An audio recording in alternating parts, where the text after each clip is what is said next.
My stepsister took credit for all my achievements until one moment exposed everything. My stepsister Rebecca moved in when our parents married and immediately started taking credit for everything I did because she was 17 and I was 14, so people just believed her. It started small with Rebecca claiming she'd helped me with homework that I'd done completely alone. She'd wait until I went to bed, then show my parents my math assignments saying, "Look what I taught Jessie today, isn't she improving?" Taking credit for grades I earned myself while making me look like I needed her help. When I baked cookies for a school fundraiser, Rebecca took them and told everyone she'd made them and let me help measure ingredients. She stood there accepting compliments on my grandmother's recipe while I was in the bathroom. When I came back, people were thanking me for helping my talented sister. She did this with everything. I painted a portrait for art class and Rebecca posted it online saying, "Teaching my little sister to paint finally paying off, look what she made with my guidance." I'd never taken a single lesson from her, she didn't even own paintbrushes. When I won a short story competition, Rebecca told everyone she'd edited it extensively and basically rewrote the whole thing. The teacher asked me why I hadn't credited my sister for her help, and I looked crazy saying I'd written every word myself. Rebecca was older and more confident, so everyone just assumed she was being modest when she said, "Jessie deserves the credit, I just helped a little." But she'd never even read it before I submitted it. My parents completely bought into this narrative. They'd praise Rebecca for being such a dedicated sister, always helping me succeed. They'd tell relatives that I was lucky to have Rebecca's tutoring, or I'd never achieve anything. Rebecca would fake humility saying, "Jessie has potential, she just needs direction," while stealing every accomplishment I worked for. When I learned to play guitar, Rebecca suddenly claimed she'd been teaching me for months. I'd taught myself from YouTube videos in my room with headphones on, but Rebecca convinced everyone she was some guitar virtuoso who'd graciously shared her knowledge. She couldn't play a single chord, but nobody ever asked her to prove it. The worst part was how she'd undermine me while stealing credit. She'd tell people, "Jessie tries so hard, but she needs a lot of support to get things right," making it seem like I was some struggling kid who needed her superior guidance to function. Teachers started talking to me slower, like I was challenged, because Rebecca had convinced them I couldn't understand things without her help. This went on for over 2 years. 2 years of Rebecca claiming my achievements while simultaneously making me look incompetent. I started hiding my projects and submitting homework directly to teachers without bringing it home. But Rebecca always found ways to insert herself into my accomplishments. She'd show up at my presentations claiming she'd coached me. She'd tell judges at science fairs that she'd helped design my experiments. She even tried to accept an award on my behalf, once saying I was too shy to speak publicly. Everything imploded at the regional talent show. I'd been secretly preparing a piano piece for months practicing at school where Rebecca couldn't claim she'd taught me. It was a complicated classical composition that required serious skill. Rebecca didn't even know I'd entered until she saw the program. She immediately started telling everyone she'd been teaching me piano since we became sisters. The other competitors' parents were impressed, asking Rebecca how long she'd been playing. She made up this elaborate story about studying at conservatory before her parents' divorce forced her to quit. She said teaching me helped her stay connected to music, and she was so proud I'd learned this piece she'd personally selected for my skill level. She had no idea what piece I was playing. When my turn came, I walked onto the stage and the announcer said, "Next we have Jessie performing Chopin's Ballad No. 1 in G minor, taught by her sister Rebecca." I stopped at the microphone and said, "Actually, I need to make a correction. Rebecca has never taught me piano. I've been taking lessons from Mrs. Yoshida at school for 3 years." The announcer looked confused and Rebecca stood up in the audience. "Jessie's just nervous, she doesn't want people to think she had help, but I've been working with her for months on this piece." That's when Mrs. Yoshida stood up. "That's interesting, Rebecca, because I've been teaching Jessie privately and I've never seen you at any of her lessons. Can you tell us what key this piece is in?" Rebecca went red and said, "I don't need to prove anything." Mrs. Yoshida continued, "The piece is in G minor, moving through multiple key modulations. Since you selected it for Jessie's skill level, surely you can tell us about the polyrhythms in the third section?" Rebecca stammered something about not remembering technical details. Someone's parent, who was a piano teacher, called out, "If you taught her this piece, you'd know it's one of Chopin's most difficult works. Nobody who can play this would forget those details." I sat at the piano and said, "Rebecca can't play piano. She can't play guitar either, or paint, or write, or do any of the things she's claimed to teach me. I'm going to perform now, and when I'm done, I challenge Rebecca to play even a basic scale." I played the piece perfectly. All those months of secret practice paid off, and the audience was completely silent until the last note. Then they erupted in applause. The judge stood up and said, "Rebecca, would you like to demonstrate any musical ability at all?" Rebecca's face turned bright red, and she looked around the auditorium like she was searching for an escape route. Penelope Harden stood up from her seat in the third row and repeated her question in a louder voice, asking what the polyrhythms were in the third section of the piece I'd just performed. The silence stretched out for what felt like forever, while everyone stared at Rebecca waiting for her answer. People started whispering to each other, and I could see some of them pulling out their phones, probably looking up information about the Chopin piece. Rebecca stammered something about not needing to prove herself to strangers, and her voice cracked in the middle of the sentence. She grabbed her purse from the seat next to her and practically ran up the aisle toward the exit doors. The heavy auditorium doors slammed behind her and the sound echoed through the whole room. I sat frozen at the piano bench watching her leave, and my hands were still shaking from playing the piece and from what had just happened. My palms felt sweaty against my thighs and I could feel my heart pounding, so hard I thought everyone could probably hear it. Mrs. Yoshida walked up onto the stage, and the click of her shoes on the wood floor was the only sound in the completely silent auditorium. She turned to face the audience and started explaining in her calm teacher voice that she'd been my piano instructor for 3 full years, meeting twice a week after school. She said Rebecca had never attended a single one of my lessons, or shown any knowledge about music theory or piano technique. Mrs. Yoshida pulled out her phone and showed the screen to the judges, explaining that she kept detailed records of every student's progress, including attendance logs and payment receipts.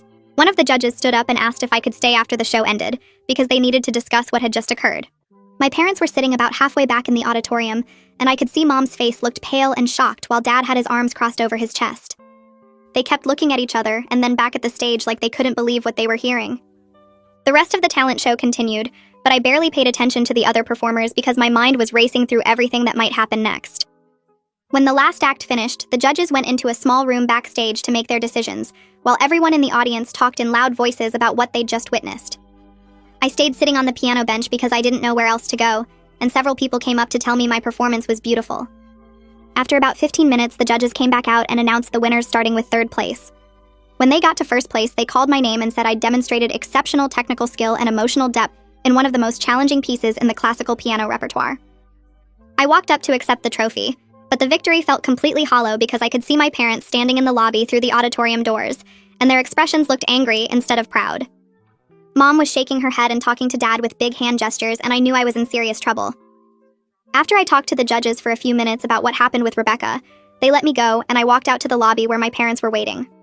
Mom immediately started asking why I would embarrass Rebecca like that in front of hundreds of people, instead of just talking to her privately at home. Dad said we needed to leave right now and go home for a family meeting about my behavior. I tried to explain that Rebecca had been lying about teaching me piano for months, but Mom cut me off, saying this wasn't the time or place for excuses. We walked to the parking lot and I could feel tears starting to burn behind my eyes, but I refused to let them fall. Rebecca had already left with her aunt who'd been sitting in the back row, so it was just the 3 of us driving home. The car ride felt like it took forever, even though our house was only 10 minutes from the school. Nobody said anything for the first few minutes, and I stared out the window watching the streetlights pass by in a blur. Then Mom broke the silence by saying she was so disappointed in me for choosing to humiliate my sister instead of sharing credit graciously like a good person would. I opened my mouth to explain that Rebecca never taught me anything about piano, but Dad interrupted, saying we would discuss everything at home, and I needed to stop talking right now. His voice had that edge to it that meant he was really mad, and arguing would only make things worse. I slumped down in the back seat and wrapped my arms around myself, feeling cold, even though the car heater was on. Rebecca had ridden home separately with her aunt who'd driven to the show, so she was probably already at the house telling her side of the story and making herself look like the victim. When we got home, Rebecca was sitting in the living room on the big couch with red puffy eyes like she'd been crying the whole drive. She looked up when we walked in and her face crumpled like she was about to start crying again. Before my parents could even take their coats off, Rebecca started talking in this shaky voice about how I'd been secretly planning this ambush for months because I was jealous of her. She said she'd only been trying to help build my confidence by giving me credit publicly, and now I'd repaid her kindness by making her look like a liar in front of everyone. Mom sat down next to Rebecca and put an arm around her shoulders, while Dad stood with his arms crossed looking between us. Rebecca kept talking, saying she'd worked so hard to be a good sister and help me succeed, and this was how I thanked her. Mom was nodding along like Rebecca's story made perfect sense, and I felt panic rising in my chest because they were actually buying this revised version of events. I pulled my phone out of my pocket with shaking hands and opened the Photos app where I'd saved a picture of my piano lesson registration form from 3 years ago. I held the phone out to Dad and told him to look at the date and Mrs. Yoshida's signature, proving I'd been taking lessons since before Rebecca even knew I was interested in piano. Dad took my phone and examined the image, closely zooming in on the details, while Rebecca insisted from the couch that the form didn't prove anything about who had taught me at home. Mom suggested that maybe Rebecca had helped me practice at home, even if I'd taken formal lessons at the school, and that would explain why she felt like she'd been teaching me. I wanted to scream that Rebecca had never helped me with anything ever, but I knew getting emotional would just make me look like I was the problem. Dad's phone rang and he looked at the screen before answering and walking into the kitchen for privacy. I could hear his muffled voice through the wall but couldn't make out the words. Rebecca used the opportunity to tell Mom in a quiet voice that I'd always been competitive with her, and jealous that she was older and more accomplished. Mom stroked Rebecca's hair and made soothing sounds while I stood there feeling invisible. After what felt like forever, Dad came back into the living room with a strange expression on his face. He'd been on the phone with Mrs. Yoshida for 40 minutes, and she'd provided detailed records of every single lesson I'd taken, including dates, times, payments, and lists of every piece I'd learned. Mrs. Yoshida had explained to him that she'd specifically asked me multiple times over the years if anyone was helping me practice at home, and I'd always said no. Dad's expression had shifted from angry to uncertain, and he kept looking at Rebecca with this confused look like he was trying to figure out a puzzle. Dad sat down in the armchair across from the couch and asked Rebecca directly if she could play any musical instrument at all. Rebecca's face went red again and she started crying harder, saying this was so unfair and everyone was ganging up on her. Mom immediately jumped to Rebecca's defense, saying she was clearly overwhelmed by everything that had happened, and we should give her some space instead of interrogating her. I felt this surge of pure frustration wash over me, because even with Mrs. Yoshida's detailed records and proof that I'd been hiding my piano practice from Rebecca, my parents were still protecting her. Dad looked like he wanted to ask more questions, but Mom gave him this look that meant drop it, so he sighed and said we should all go to bed and talk more in the morning when everyone had calmed down.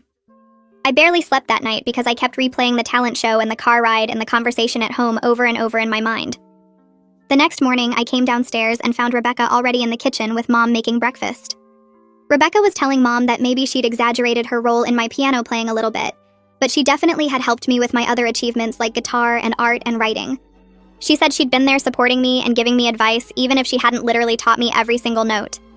Mom was nodding and flipping pancakes while saying that sounded reasonable, and maybe we all just needed to move forward without dwelling on the past.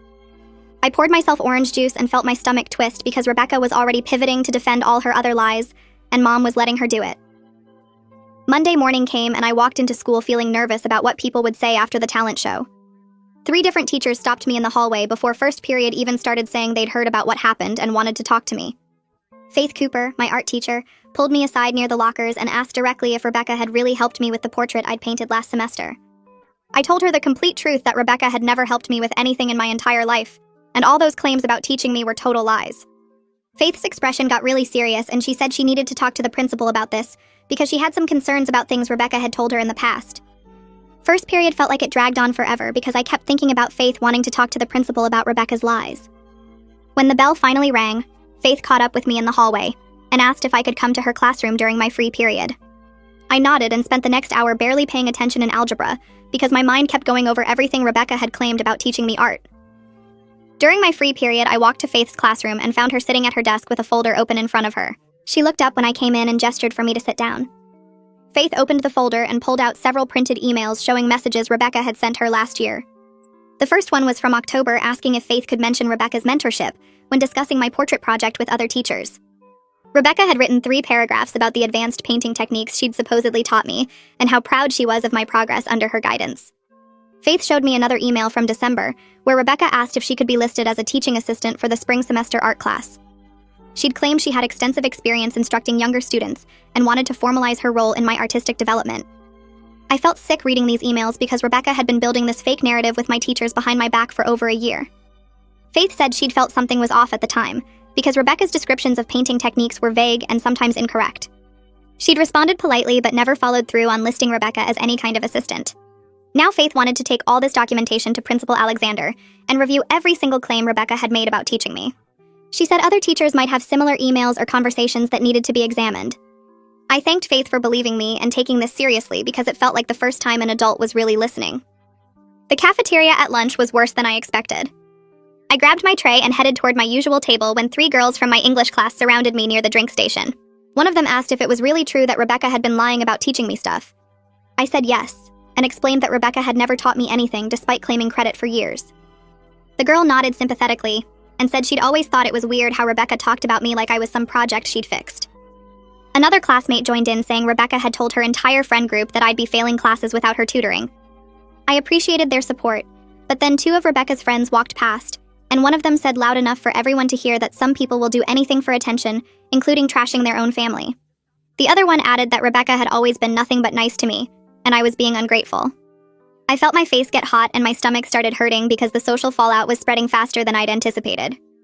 I sat down at my table and tried to eat, but I kept noticing people looking over and whispering. Rebecca was sitting with her usual group across the cafeteria, and every single one of them kept glaring at me like I'd committed some terrible crime. One girl at Rebecca's table pointed at me while talking, and the whole group turned to stare. My friend sitting next to me asked if I was okay, and I said I was fine, but my stomach felt like it was tied in knots.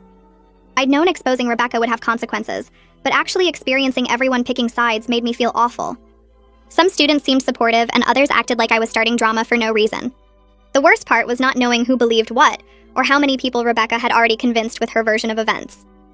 After school, I was walking toward the bus when Rebecca appeared from around the corner near the gym.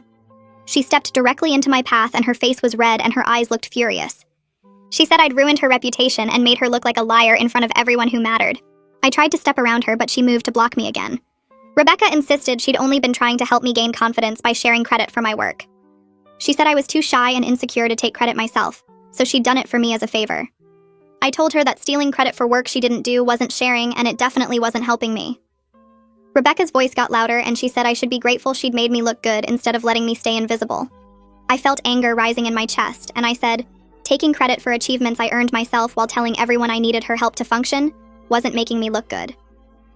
Rebecca stepped closer and hissed that I was ungrateful and selfish, and I'd regret humiliating her publicly. Then she turned and stormed off toward the parking lot where her aunt was waiting. I stood there shaking because the confrontation had been so intense, and Rebecca genuinely seemed to believe she'd been doing me some kind of favor. The bus pulled up and I got on feeling exhausted and upset. I found a seat near the back and stared out the window trying to process everything that had happened in one day. That evening I was in my room doing homework when I heard the house phone ring downstairs. Dad answered and I heard him say Faith's name, so I crept to the top of the stairs to listen. Faith was explaining that she had documentation of Rebecca making false claims about teaching me art. She mentioned she'd spoken with other teachers who had similar concerns about Rebecca's pattern of taking credit for my work.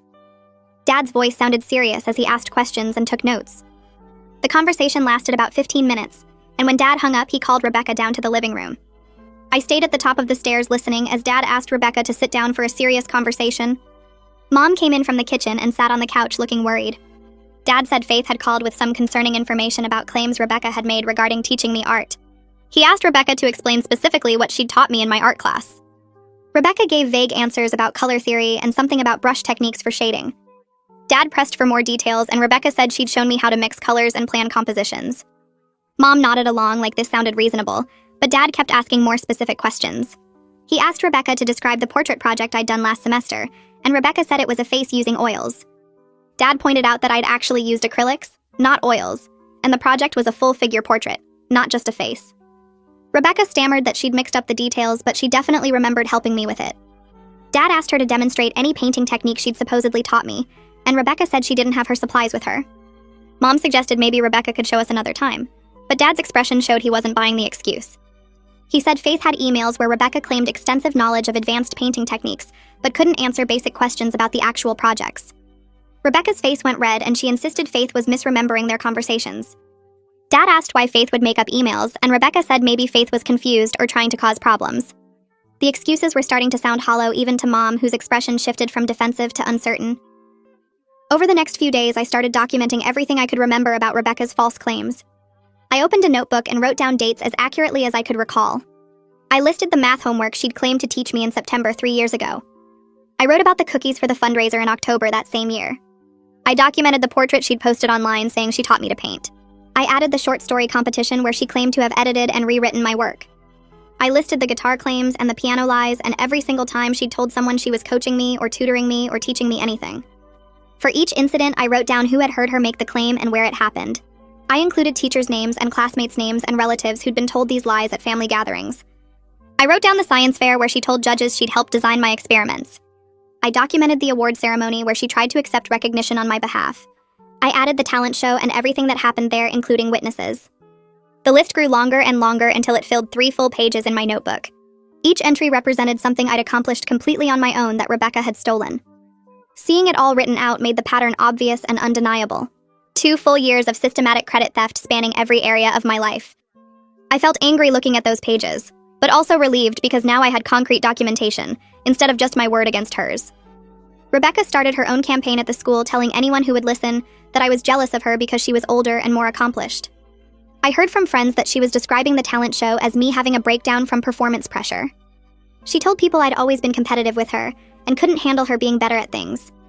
She claimed I'd planned the whole public confrontation because I wanted attention and sympathy. Some students who didn't know us well seemed to believe her version of events. I'd hear whispers in the hallway about how sad it was that I was so jealous of my own sister. Rebecca's friends spread the story that I'd always resented her for being prettier and smarter and more talented. They said I was making up lies about her stealing credit, because I couldn't accept that she was just naturally better than me. The counter-narrative was working on people who only knew us casually. But students who'd been in classes with me or seen my actual work seemed more skeptical of Rebecca's story. My art teacher made a point of showing my portfolio to other students when they asked about the situation. My English teacher told several people that I'd written all my competition pieces during class time, where Rebecca couldn't possibly have helped. The truth was spreading, but so were Rebecca's lies, and I couldn't control which version people chose to believe. Mrs. Yoshida sent an email to my parents offering to meet with them in person, to discuss everything she'd observed over 3 years of teaching me piano. She wrote that in her 20 years of teaching, she'd never seen a case of credit theft this systematic and deliberate. She said she had detailed records and documentation that proved Rebecca had played no role in my musical education.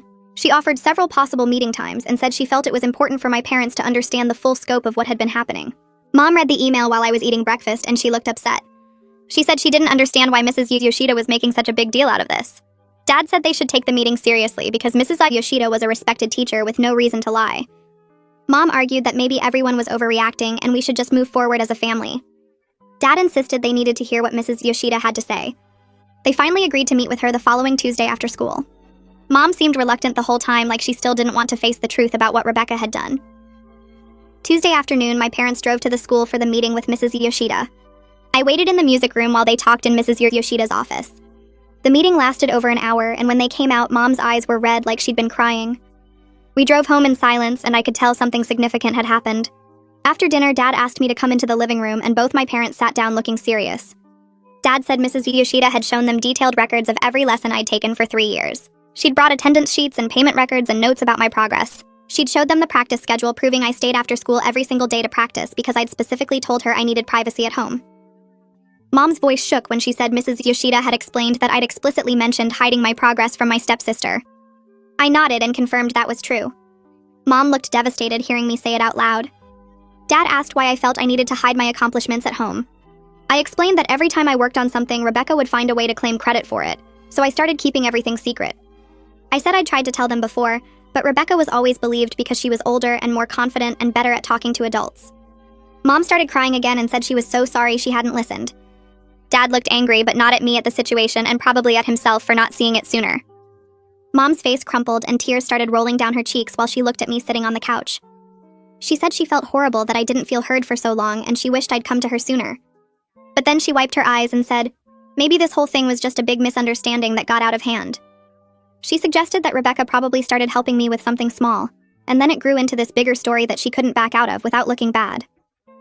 Dad shifted in his chair and his jaw tightened like he wasn't buying that explanation at all. He said deliberately lying to everyone for 2 years wasn't a misunderstanding. Mom looked at him with this pleading expression like she wanted him to agree with her version, where Rebecca wasn't actually a bad person. The tension between them felt thick and uncomfortable. The next day after school, I went to my room and pulled out my English folder from my backpack. I'd kept every graded essay and short story from the past 2 years, including the competition-winning piece that Rebecca claimed she'd basically rewritten. I carried the whole folder downstairs and spread the papers across the dining room table. Mom and Dad were in the kitchen making dinner, and I called them over. Every single paper had only my name at the top, and my teacher's comments in red pen with no mention anywhere of outside help or editing. Dad picked up the competition story and read through all 3 pages of teacher comments praising my original voice and creative plot structure.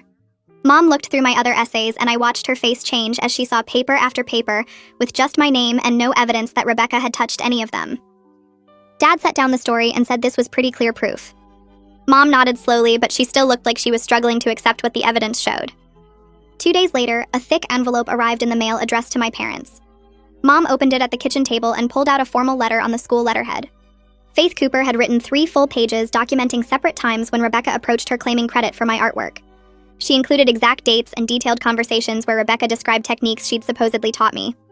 Faith wrote that she'd asked Rebecca basic questions about color mixing and composition, and Rebecca's answers showed she had no actual art knowledge. At the bottom, Faith included her professional opinion as a teacher with 15 years of experience that Rebecca had deliberately misrepresented her involvement in my work. Dad read the letter twice and then handed it to Mom. Mom's hands shook a little as she read it. The letter used words like systematic pattern and deliberate deception. This wasn't just one teacher's observation anymore. This was official documentation from a school professional. That evening, Rebecca came home from her friend's house and Mom sat her down in the living room. I stayed in the hallway where I could hear everything. Mom's voice was gentle when she said they'd received some concerning information from my teachers. Rebecca immediately got defensive and said everyone was making a huge deal out of nothing. She claimed she was just trying to bond with me by being involved in my interests. And maybe she overstated her role a little, but her intentions were good. She said she just wanted to be a good big sister and help me feel confident. Mom's whole face softened and she reached over to squeeze Rebecca's hand. Mom said she understood that Rebecca was trying to connect with me, and that showed she cared. I felt my chest get tight with frustration, listening to Mom reframe 2 years of credit theft as sisterly bonding. Dad sat there not saying anything, but his expression looked skeptical. The following Monday, Dad told us at breakfast that he'd scheduled a meeting with the principal for Wednesday afternoon. Rebecca's fork clattered against her plate and she asked why he needed to involve the principal. Dad said he wanted to get a complete picture of what teachers had observed over the past 2 years. At the school on Wednesday, I went to the library during the meeting and tried to focus on homework, but I kept checking the clock. The meeting lasted almost 2 hours. When I got home that evening, both my parents looked serious. Dad said Principal Alexander had reviewed reports from 4 different teachers, and they all documented the same pattern of Rebecca claiming credit for my work. Dad used the word concerning 3 times while describing what the principal had told them. Mom looked uncomfortable, but didn't argue with what Dad was saying. Principal Alexander called our house the next evening and asked to speak with both my parents. I sat on the stairs listening to Dad's side of the conversation. He kept saying things like, "I understand, and that makes sense, and we appreciate your guidance." After he hung up, he told Mom that Principal Alexander explained this pattern suggested deeper issues that needed professional help. The principal had recommended family counseling and said if Rebecca were a student doing this, it would be considered academic dishonesty. Mom flinched when Dad said that last part. She said she didn't think it was fair to compare Rebecca to a cheating student because the situations were different. Dad asked how exactly they were different. Mom didn't have a good answer. That night, I was in my room trying to sleep when I heard raised voices coming from my parents' bedroom. I crept to my door and opened it a crack. Dad's voice came through clearly saying they needed to face facts that Rebecca had been systematically lying to everyone. Mom's voice got louder saying they couldn't destroy Rebecca's self-esteem by treating her like some kind of villain. Dad said protecting Rebecca's feelings wasn't more important than acknowledging what she'd done to me. Mom said Rebecca was struggling and needed support, not condemnation. Their voices went back and forth for over an hour, getting more frustrated. I heard Mom crying at one point. Eventually, everything went quiet, but I could tell neither of them had changed their mind. The next morning, Dad came into the kitchen where Rebecca and I were eating cereal and announced we were starting family counseling. His voice had this firm tone that meant he wasn't open to discussion. Rebecca's spoon stopped halfway to her mouth and she said she didn't need therapy. She said this whole thing was being blown way out of proportion and everyone was overreacting. Dad said it wasn't up for debate and we had our first appointment scheduled for Thursday. Mom stood by the counter looking torn between wanting to support Dad's decision and wanting to protect Rebecca from feeling attacked. She didn't say anything to contradict Dad, though. Rebecca shoved her bowl away and stomped upstairs. I just sat there feeling relieved that someone was finally taking this seriously. Thursday afternoon, we drove to a counseling office in a building downtown. The counselor's name was Alicia Zimmerman, and her office had comfortable chairs and tissues on every table. She asked us to introduce ourselves and explain why we were there. Rebecca jumped in first, saying there'd been some misunderstandings at the school that got blown out of proportion because I was sensitive about sharing credit. She made it sound like the whole thing was my fault for being insecure. Alicia wrote something in her notebook, and then asked Rebecca to explain specifically what she'd taught me in piano. Rebecca gave this long, vague answer about helping me understand rhythm and musical expression. Alicia asked what specific techniques Rebecca used to teach polyrhythms. Rebecca stammered that she didn't remember the exact methods. Alicia asked what key the Chopin piece was in. Rebecca said she wasn't sure off the top of her head. Even Mom looked skeptical now. Alicia took detailed notes the whole time and her face stayed neutral, but I could tell she was noticing how Rebecca couldn't answer basic questions. Then Alicia turned to me and asked how Rebecca's behavior had affected me over the past 2 years. I took a deep breath and explained that I'd started hiding all my work and achievements because I knew she'd find a way to steal credit. I said I stopped bringing projects home and practiced piano at the school instead of at home. I told her about teachers treating me like I was less capable because Rebecca had convinced them I needed constant help. I described feeling invisible in my own family because everything I did got credited to Rebecca. My voice cracked when I said I felt like nobody saw me for who I really was. Mom started crying again and reached for the tissue box. Dad's hand was clenched on the arm of his chair. Rebecca stared at the floor. Alicia wrote everything down and said we had a lot of work to do as a family. Our second counseling session happened the following week, and this time Alicia directed most of her questions at Rebecca. She asked Rebecca why she felt the need to claim credit for my work, and Rebecca immediately got defensive, saying the whole situation was being blown out of proportion. Alicia waited quietly until Rebecca ran out of steam, and then repeated the question more specifically, asking what Rebecca gained from pretending to teach me things she didn't know herself. Rebecca crossed her arms and stared at the floor for almost a full minute, before mumbling something about wanting to feel useful. Alicia leaned forward and asked her to speak up so everyone could hear. Rebecca said louder that she felt pressure to seem accomplished and helpful when she moved into our family. She admitted it started with small exaggerations about helping with homework, and then she couldn't figure out how to stop without admitting she'd been lying the whole time. Mom reached for tissues again, and Dad's jaw was tight. Alicia wrote notes and asked Rebecca if she understood how her behavior affected me and our family. Rebecca nodded but didn't elaborate, so Alicia pushed, asking her to use words. Rebecca said quietly that she knew it was wrong, but she didn't think anyone would find out. The honesty was almost worse than the lies, because it meant she'd actively calculated the risk of getting caught. Alicia set down her pen and explained in a calm but serious voice that this was a pattern of behavior that had damaged family trust and my sense of safety at home. She looked directly at my parents and said that Rebecca needed individual therapy to address whatever insecurities and self-esteem issues drove this compulsive credit theft. She used the phrase pathological lying, which made Mom flinch. Alicia said family counseling would continue, but Rebecca needed specialized help to understand why she felt so inadequate that she had to steal her younger sister's accomplishments. Rebecca's face went red and she looked like she wanted to argue, but she just sat there with her fists clenched. Dad asked what the next steps were, and Alicia said she'd provide referrals to therapists who specialized in adolescent behavioral issues.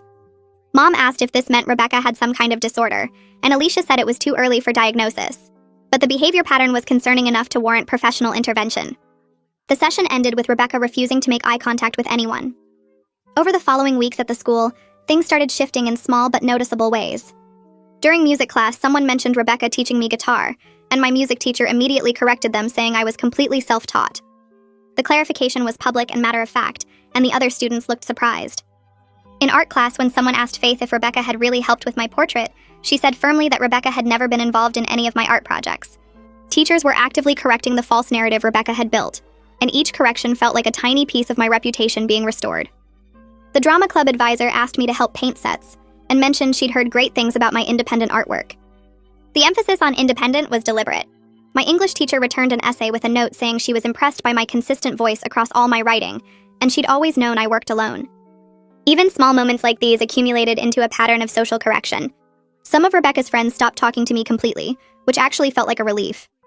Kids who'd believed her stories now looked at me differently, some with sympathy and others with curiosity. The school gossip had shifted from Rebecca being my helpful mentor to Rebecca being exposed as a fraud. I didn't enjoy her humiliation, but I needed people to know the truth. One evening, Mom knocked on my bedroom door and asked if we could talk privately. We sat on my bed and she was quiet for a long time before saying she'd been in denial about the whole situation. She admitted that accepting the truth meant acknowledging she'd failed to protect me for 2 years. Her voice cracked when she said she should have noticed something was wrong when I started hiding all my projects and staying late at the school. She apologized for not believing me and for letting Rebecca's confident lies override my quiet truth. She said she'd been thinking about all the times I'd tried to tell her things weren't how Rebecca described them, and she'd dismissed my concerns as sibling rivalry. The apology wasn't perfect, and it didn't fix everything, but hearing her admit she'd been wrong mattered. She asked how she could make things better, and I told her I just needed her to see me for who I actually was, instead of filtering everything through Rebecca's version. Mom hugged me and promised she'd try harder to listen. It was a start, even if the damage couldn't be completely undone. Dad called a family meeting that weekend and announced new household rules. He said Rebecca was not allowed to discuss my achievements with anyone outside the family, without my explicit permission. Any claims about teaching me or helping me with projects had to be completely truthful and verifiable. If Rebecca violated these rules, there would be serious consequences, including restrictions on her social activities and phone use. Rebecca sat on the couch looking sulky, but she agreed to the rules without argument. Dad also said that from now on, he and Mom would be asking me directly about my work and accomplishments, instead of getting information secondhand through Rebecca. The rules felt necessary, but also sad that we needed formal restrictions to prevent my sister from stealing credit for my life. Rebecca went upstairs immediately after the meeting, and I heard her door slam. The new boundaries created tension in the house, but they also created space for me to exist without constant theft. Rebecca started individual therapy with a woman named Dr. Fleming, who specialized in adolescent behavioral issues. After her third session, Dr. Fleming called my parents in for a consultation without Rebecca present. I wasn't included, but I heard Mom and Dad talking about it later. Dr. Fleming had explained that Rebecca had significant self-esteem issues masked by outward confidence and social skills. She'd apparently spent most of her childhood being compared to more accomplished cousins, and felt like she could never measure up. When she moved into our family and saw me succeeding easily at things she struggled with, it triggered intense inadequacy. Dr. Fleming said the credit theft was Rebecca's maladaptive coping mechanism for feeling worthless. Mom kept saying this explained so much, and Dad agreed it provided context, even if it didn't excuse the behavior. I understood Rebecca had issues, but I was tired of her problems being used to minimize what she'd done to me. Having an explanation for why someone hurt you doesn't make the hurt disappear. At the school, I started being more open about my work instead of hiding everything. When I won another writing competition for a short story about family dysfunction, I made sure everyone knew I'd written it completely independently. My English teacher announced my win in class and specifically mentioned that the piece demonstrated my unique voice and perspective. Several teachers went out of their way to publicly acknowledge my individual talent in ways that felt deliberate and supportive. Faith asked if I wanted to enter a regional art show and said she'd write a recommendation letter emphasizing my independent development as an artist. Mrs. Yoshida suggested I audition for a youth orchestra and said my piano skills were advanced enough to compete at a high level. Being recognized for my own work without Rebecca's shadow felt strange at first. I'd spent so long hiding my accomplishments that claiming them publicly required conscious effort. But each time I accepted credit for something I'd actually done, it got a little easier to believe I deserved the recognition. In our next family therapy session, Rebecca made an apology that immediately felt wrong. She said she was sorry I felt hurt by her actions and sorry if she'd caused any misunderstandings. Alicia stopped her mid-sentence and said that wasn't a real apology. She explained that saying sorry you felt hurt put responsibility on me for my reaction, instead of on Rebecca for her actions. Alicia coached Rebecca through taking actual accountability, asking her to identify specifically what she'd done wrong and why it was harmful. Rebecca struggled with this for several minutes, making false starts and defensive statements. Finally, with visible effort, she said she was sorry for lying about teaching me things and stealing credit for my work. She admitted she'd deliberately deceived everyone, including our parents, for over 2 years. The apology was stilted and uncomfortable, but it was more honest than anything Rebecca had said before. Alicia asked how Rebecca planned to rebuild trust, and Rebecca said she didn't know, but she'd try to stop lying. It wasn't a transformation, but it was acknowledgement. Mom and Dad started asking me directly about my interests and what I was working on, instead of hearing about everything through Rebecca's filter. Dad asked about my piano practice, and I told him about the new pieces Mrs. Yoshida was teaching me. He seemed genuinely interested, so I invited him to observe one of my lessons. The following Tuesday, Dad sat in the back of Mrs. Yoshida's studio and watched me work through a Beethoven sonata. Afterward, he told Mrs. Yoshida he had no idea I was playing at such an advanced level. She showed him my progress record spanning 3 years and explained the technical difficulty of the pieces I'd mastered. Dad looked at me with something like wonder and said he was sorry he'd missed seeing this development happen. These small moments of being actually seen by my parents felt more important than big apologies. They were learning to know me as I actually existed instead of as Rebecca's project. 2 months after the talent show, Rebecca admitted something in her therapy session that Dr. Fleming later shared with my parents. Rebecca said she'd been jealous of my natural talents because she felt she had to work much harder for less recognition. She described watching me pick up piano and art and writing easily while she struggled with everything academic and creative.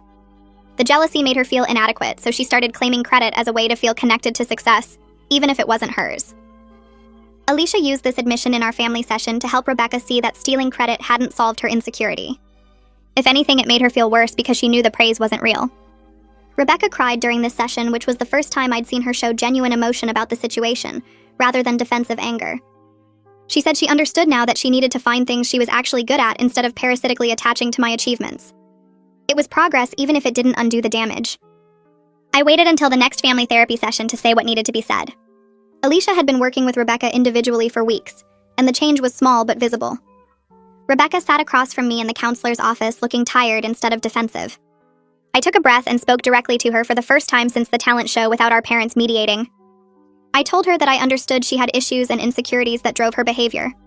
I said I knew she felt inadequate watching me succeed at things that came naturally to me. But I also told her that what she did to me for 2 years was cruel, and it damaged my trust in my own family. I explained that I started hiding every accomplishment because I couldn't trust anyone in our house to let me own my achievements. I said teachers thought I was stupid because she convinced them I needed constant help. I told her I felt invisible in my own life because she erased me from every success I worked for. Rebecca didn't interrupt or make excuses. She sat there listening with her hands folded in her lap. When I finished, she nodded slowly and said she knew she couldn't undo any of it. She said therapy was helping her see how toxic her behavior had been, and she wanted to try to be better. She didn't ask for forgiveness or make promises about our relationship. She just acknowledged what she'd done and said she was working on herself. It wasn't a transformation, but it was the first real accountability I'd gotten from her. The following Monday, I walked into the art room after school and told Faith I wanted to join the art club. She smiled and handed me a membership form immediately. I'd been avoiding extracurricular activities for 2 years because Rebecca always found ways to insert herself into anything I participated in. Now I could finally do things openly without fear. I also joined the creative writing club that met on Thursdays. Both clubs felt like spaces where I could exist as myself without Rebecca's shadow hanging over me. Faith started mentoring me on building a portfolio of my best work. She pulled out paintings and drawings I'd submitted for class over the past year and helped me photograph them properly. She explained composition and how to present my work professionally. Having a teacher invest time in developing my actual talents instead of correcting Rebecca's false narrative felt amazing. Other students in art clubs started recognizing my style and asking about my techniques. Nobody mentioned Rebecca at all. I was just Jessie who painted landscapes with unusual color choices. Being known for my own work instead of as Rebecca's supposed student felt like breathing clean air after years in a smoky room.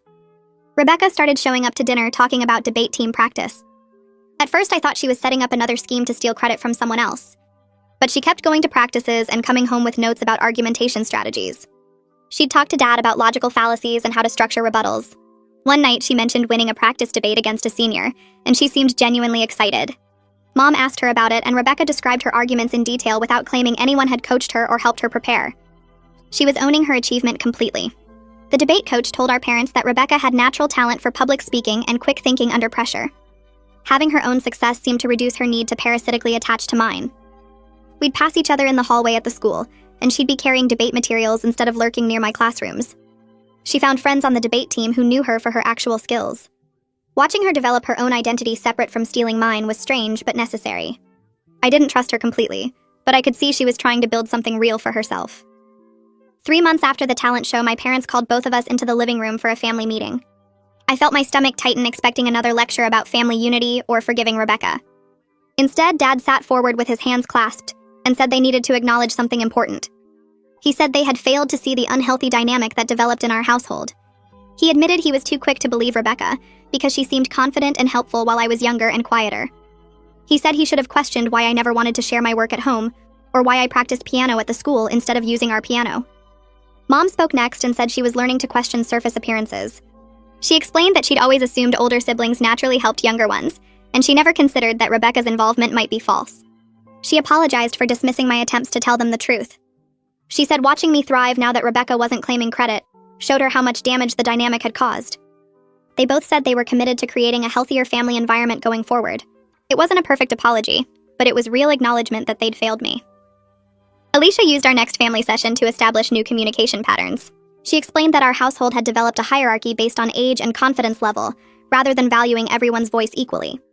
She had us practice scenarios where I could speak up about problems without being dismissed or talked over.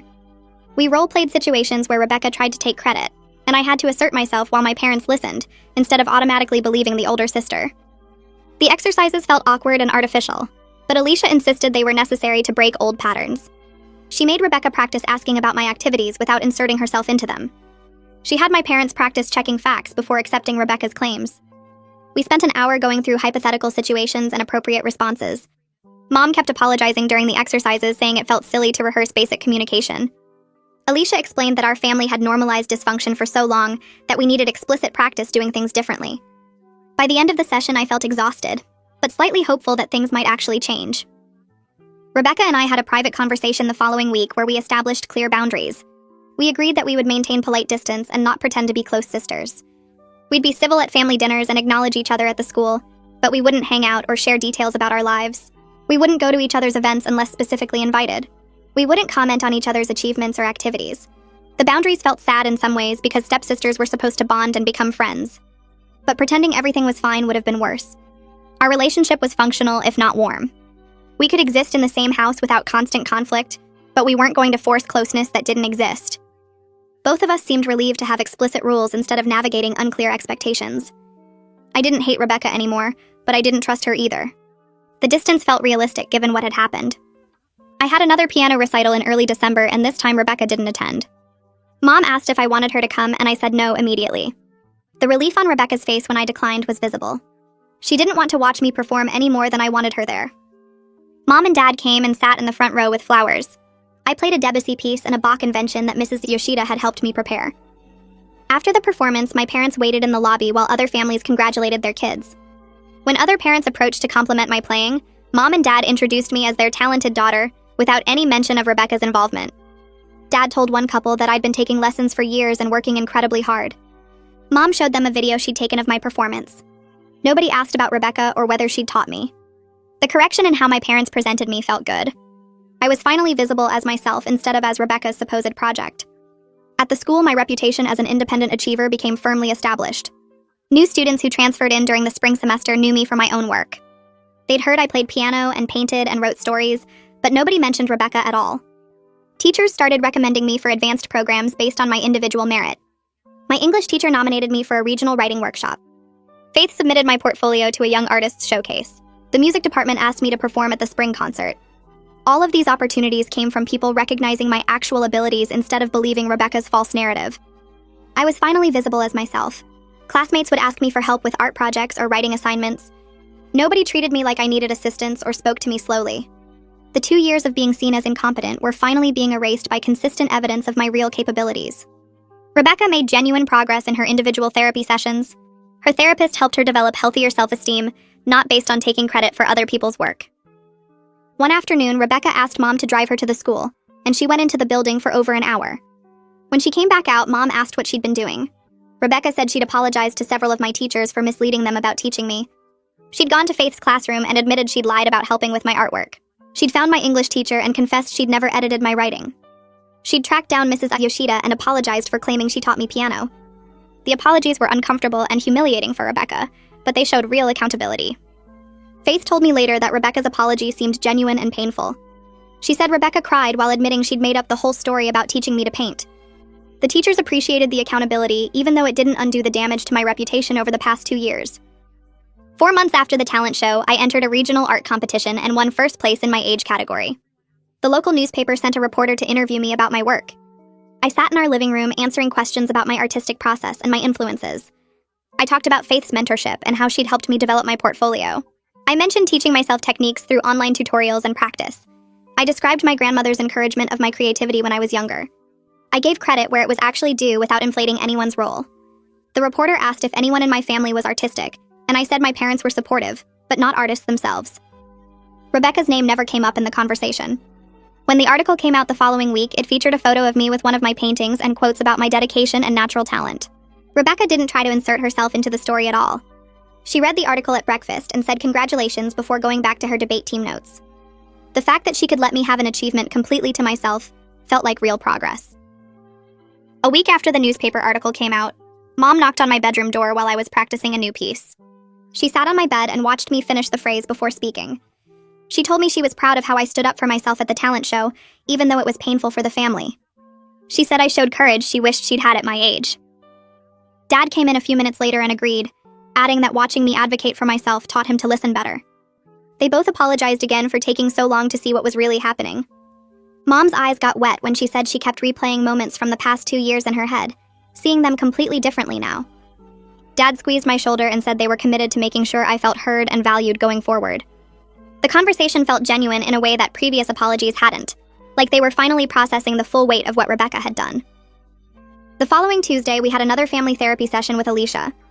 This time, she said Rebecca and I needed to have a direct conversation about everything that happened. Rebecca sat across from me looking uncomfortable but not defensive like she used to. Alicia prompted her to take full responsibility without excuses or justifications. Rebecca took a deep breath and said she was sorry for 2 years of systematic credit theft.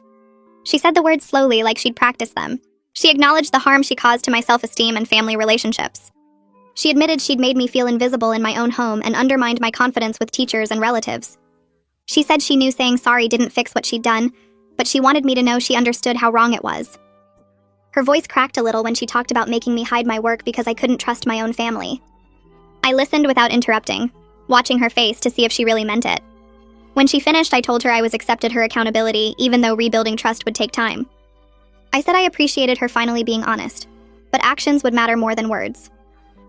Alicia nodded and said that was a healthy boundary to set. 3 weeks later, Mrs. Yoshida called me into her office after my piano lesson. She had papers spread across her desk and a big smile on her face. She told me she'd nominated me for a youth music scholarship through the Regional Arts Foundation. She'd already written a recommendation letter detailing my dedication and natural talent. She showed me the letter, and I read phrases about my commitment to practicing and my ability to master difficult pieces independently. She mentioned that I'd overcome significant obstacles to pursue my passion, which I knew meant Rebecca's interference. Mrs. Yoshida said the scholarship would cover advanced lessons with a university professor and potential competition entry fees.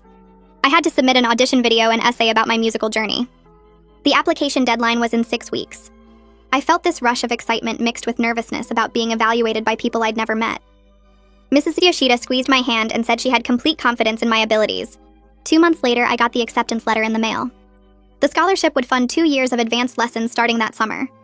That spring, we had a family dinner where Rebecca mentioned winning an award from her debate team for Best Speaker in regional competition. She showed us the trophy and talked about the tournament. Mom and Dad congratulated her and asked questions about her arguments and opponents. Nobody questioned whether the achievement was really hers. Nobody asked if someone had helped her or coached her speeches. We just celebrated something she'd actually accomplished through her own work. Rebecca noticed the difference too because she looked almost relieved when the conversation stayed focused on her genuine effort. After dinner, she thanked Mom and Dad quietly for believing her. The fact that we could celebrate her real achievements without suspicion felt like progress. She seemed to appreciate being recognized for something she actually did, instead of something she'd stolen from me. In May, I started teaching beginner piano to younger students at the community center. The director had heard about my scholarship and asked if I'd be interested in working with kids who couldn't afford private lessons. I taught 3 students every Saturday morning, showing them basic scales and simple songs. A 7-year-old named Clyde struggled with reading notes but loved making up melodies. I helped him learn to play by ear while gradually introducing written music. An 11-year-old girl named Sophia was shy but had good natural rhythm. I worked with her on building confidence to play in front of others.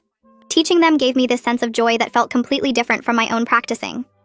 Several parents commented on my patience and skill after watching their kids' progress. One mom said her daughter talked about me all week and practiced without being reminded. Being on the teaching side of music felt powerful after years of having false teaching claims made about me. I was actually helping these kids learn, and nobody was stealing credit for their improvement. Rebecca graduated high school in early June. The ceremony was held in the football stadium with hundreds of families watching. She wore her blue cap and gown and walked across the stage to get her diploma. Our parents threw a graduation party at our house the following weekend with relatives and Rebecca's friends. I helped set up tables in the backyard and hung congratulations banners. During the party, Rebecca gave a short speech thanking everyone for their support. Near the end, she looked at me and said she wanted to thank her sister Jessie for being talented and inspiring. She said watching me pursue my passions with dedication taught her about real commitment. She didn't claim any credit for my achievements or suggest she'd helped me in any way. It was a small acknowledgement, but it felt meaningful coming from her in front of everyone.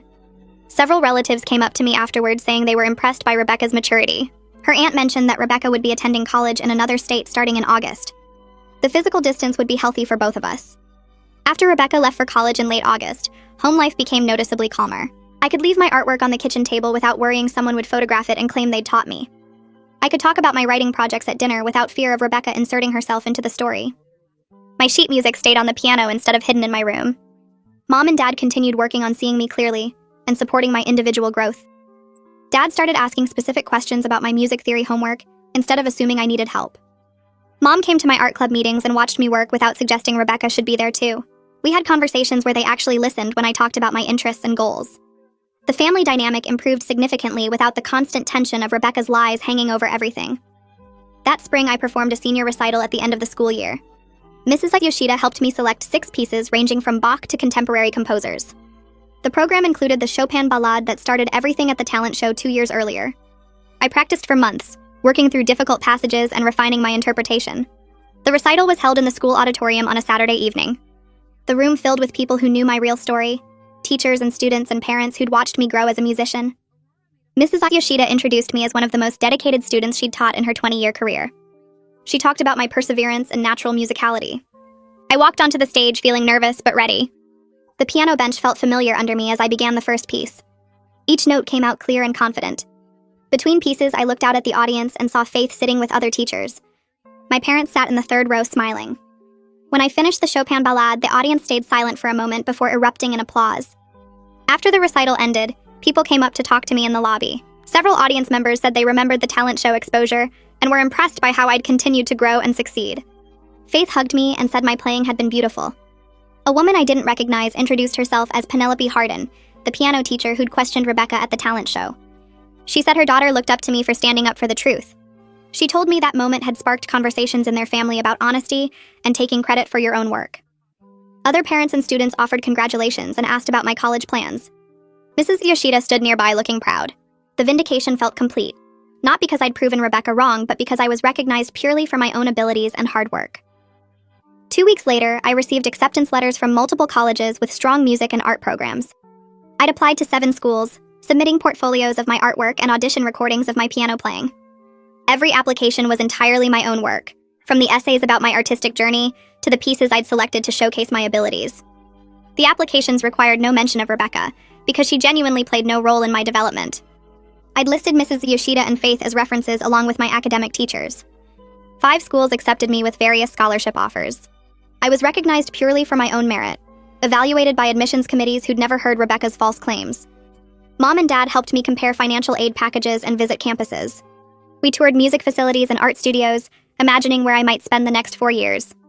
I chose a school 3 hours away with a strong piano program and excellent art department. The acceptance letter sat on my desk where I could see it every day, proof that my achievements belonged to me alone. The week before I left for college, Rebecca knocked on my bedroom door while I was packing boxes of art supplies and sheet music. She stood in the doorway looking uncomfortable, picking at her fingernail polish the way she did when she was nervous. She asked if we could talk for a minute, and I nodded, moving a stack of books off my desk chair so she could sit down.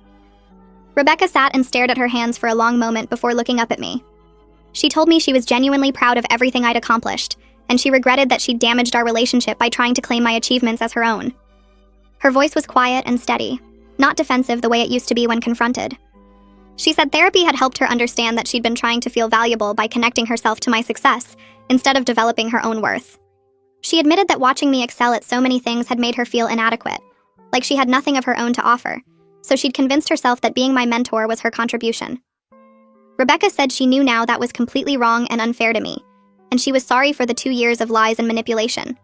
She didn't make excuses or try to minimize what she'd done. I sat on my bed across from her, processing her words. I told her I appreciated the apology, and I could see she'd done real work in therapy.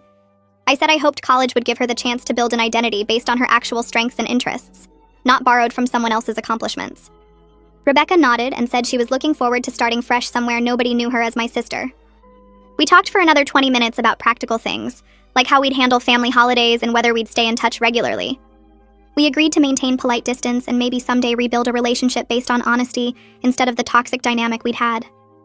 I told her I wasn't ready to be close, but I didn't hate her, and I understood she'd been struggling with her own issues. Rebecca stood up to leave and paused at the door, turning back to say she hoped I'd have an amazing college experience without her shadow hanging over everything. It wasn't a fairy tale reconciliation with tears and hugs, but it felt realistic and healthier than pretending everything was fine now. The morning I left for college, Dad loaded the last box into the car, while Mom triple-checked that I had everything on the dorm packing list. The 3-hour drive was mostly quiet, with occasional conversation about my class schedule and roommate assignment. When we pulled up to the brick dormitory building, other families were already unloading cars and carrying furniture up the front steps. Dad grabbed the heaviest boxes while Mom carried my desk lamp and bedding. We made 4 trips up to the 3rd floor, passing other students and parents doing the same organized chaos of move-in day. My room was small with 2 beds, 2 desks, and 1 window overlooking the campus quad. My roommate hadn't arrived yet, so I picked the bed on the left and started unpacking. Mom made my bed with the sheets we'd bought specifically for the extra-long twin mattress, while Dad assembled the small bookshelf I'd brought. After an hour of unpacking and organizing, most of my belongings had found places in drawers and closet space. We went to lunch at a restaurant near campus, and Dad told me he was sorry it had taken a public confrontation at the talent show for them to see the truth about Rebecca's behavior. He said he felt guilty that I'd suffered for 2 years before they believed me, and he was grateful I'd had the courage to expose what was happening, even though it was uncomfortable for everyone. Mom reached across the table and squeezed my hand, saying that watching me continue to grow and succeed despite Rebecca's constant interference had shown her how genuinely strong I was. She said she'd been so focused on helping Rebecca adjust to the blended family that she'd failed to protect me from Rebecca's manipulation. Dad added that they'd both learned a hard lesson about listening to the quieter child instead of always believing the more confident one. I told them I appreciated the acknowledgement, and I was glad we'd all gotten help through family therapy. The rest of lunch was lighter, with Mom asking questions about my music scholarship and Dad wanting to know about the art facilities I'd toured during orientation. After my parents left and I finished unpacking, I sat at my new desk looking out the window at students walking across campus. My acceptance letter was pinned to the corkboard above the desk, along with the scholarship notification and a photo of me at my final recital. I thought about how the talent show confrontation 10 months ago had been the turning point where I stopped being invisible in my own life. Standing on that stage and publicly correcting the false narrative about Rebecca teaching me piano had been terrifying, but it had forced everyone to see the truth they'd been ignoring. I'd learned that speaking up for yourself isn't cruel even when it makes other people uncomfortable, and that real family support means being seen and believed, not just praised through someone else's lens. The months after the exposure had been hard, with family therapy sessions and difficult conversations, and the slow process of rebuilding trust. But those months had also shown me that I could advocate for myself and survive the fallout. I'd reclaimed my achievements and my identity, and now I was starting college as someone who was recognized for her own merit. My piano teacher knew my real skill level. My art teacher had documentation of my actual work. My college merit admissions file contained only my genuine accomplishments with no false claims attached. I was excited to build new achievements here that would be undeniably mine from the start, with no one stealing credit or undermining my competence. I opened my laptop and started exploring the music department website, looking at practice room schedules and upcoming recital opportunities. This was my fresh start, and for the first time in years, I felt completely free to succeed on my own terms.